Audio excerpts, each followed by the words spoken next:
Manoah and his wife walk through Zorah, their steps heavy with the weight of Philistine oppression. Manoah sighs.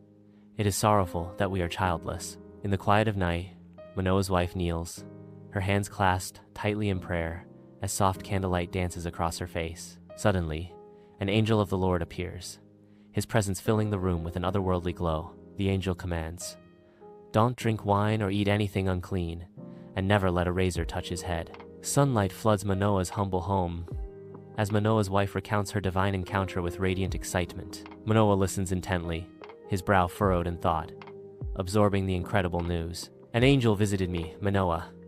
He told me we would have a son." Manoah kneels in fervent prayer. "Oh God, please send the angel back. We need guidance. We need to know how to raise this child." Suddenly, a brilliant light fills the room. As the angel reappears, his presence commanding, the angel proclaims, "Your prayers have been heard. The prophecy is true. Follow the instructions I have given.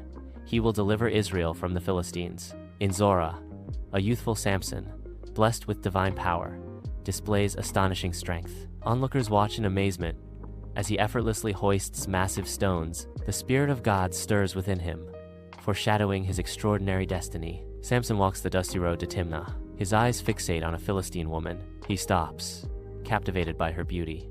"Find her for me." Samson walks along the path, his heart set on meeting the Philistine woman. Arrojing lion à pied, blocking Samson's path.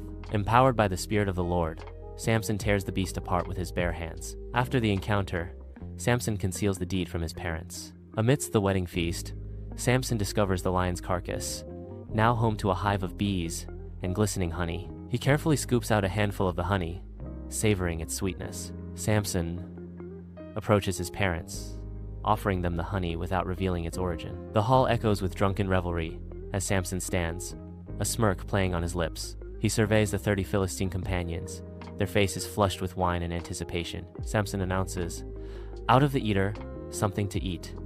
Out of the strong, something sweet." He proclaims, "I promise 30 linen garments and sets of clothing to those who solve it." Samson's new wife stands beside him, her expression persuasive. She whispers the riddle's answer to the Philistine companions. The hall echoes with the murmur of Philistine companions surrounding Samson, their faces a mixture of triumph and apprehension. Samson's voice cuts through the hall.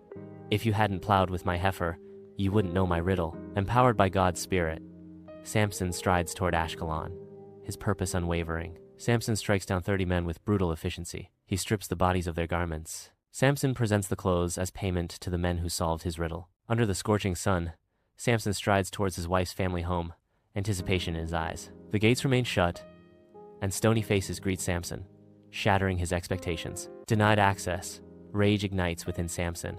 Denied access to his wife, Samson's heart fills with a burning rage.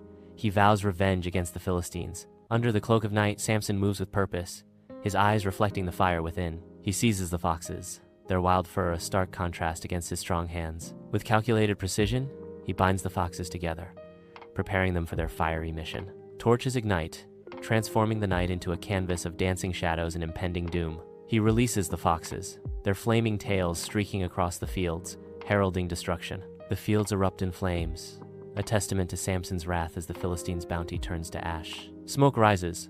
The Philistines torch Samson's wife and her father's house. Samson responds to the Philistines' brutality with a fierce counterattack. Samson seeks refuge, fleeing to a remote cave. He finds solace within the dark, rocky embrace of the cave at Etam. Philistine forces gather near Lehi, their presence casting a shadow of dread under the afternoon sun. The Philistines seize Samson, their rough hands binding him with fresh ropes. With a surge of inhuman strength, Samson snaps the ropes like mere threads, the frayed ends whipping through the air. Samson, muscles straining, seizes a donkey's jawbone. With a terrifying roar, Samson swings the jawbone, a whirlwind of death. With a donkey's jawbone, I've made donkeys of them.